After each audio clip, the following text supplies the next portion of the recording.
नमस्कार मंडळी. छोट्या पडद्यावरील मालिका या प्रेक्षकांच्या अत्यंत आवडत्या असतात. रोजच्या धकाधकीच्या जीवनातून थोडासा विरंगुळा म्हणून प्रेक्षक मालिका पाहणं पसंत करतात. मात्र या मालिकांचं गणित हे TRPवर अवलंबून असतं. मालिकेचा TRP चांगला म्हणजे प्रेक्षकांचा त्या मालिकेला मिळणारा प्रतिसाद देखील जास्त. झी मराठीवर नुकत्याच 2 नवीन मालिका सुरू झाल्या. त्यांचा TRP जाणून घेण्यासाठी प्रेक्षकही उत्सुक आहेत.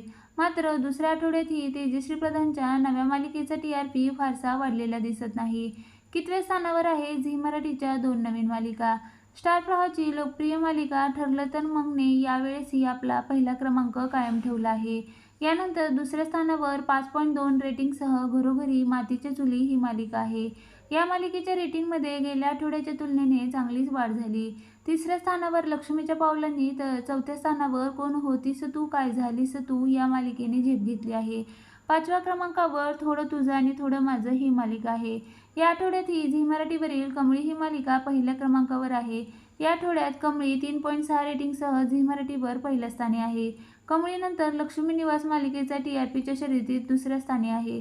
तर तेजश्री प्रधानने नव्याने सुरू झालेल्या मालिकेला गेल्या आठवड्यात 2.6 रेटिंग मिळालं असून तारिणीला 2.5 TRP मिळाला आहे. त्यामुळे टॉप 10 मध्ये विण दोघातीलही तुटेना ही मालिका आता 11व्या स्थानावर आहे, तर कमळी 8व्या क्रमांकावर आहे. तेजश्रीच्या नव्या मालिकापेक्षा कमळीला प्रेक्षकांची जास्त पसंती असल्याचं दिसतंय. आता गणपतीनिमित्त मालिकांमध्ये विशेष भाग दाखवण्यात येणार आहे. मात्र आता त्यामुळे TRPमध्ये काय फरक पडणार का हे पुढील आठवड्यात समजेल.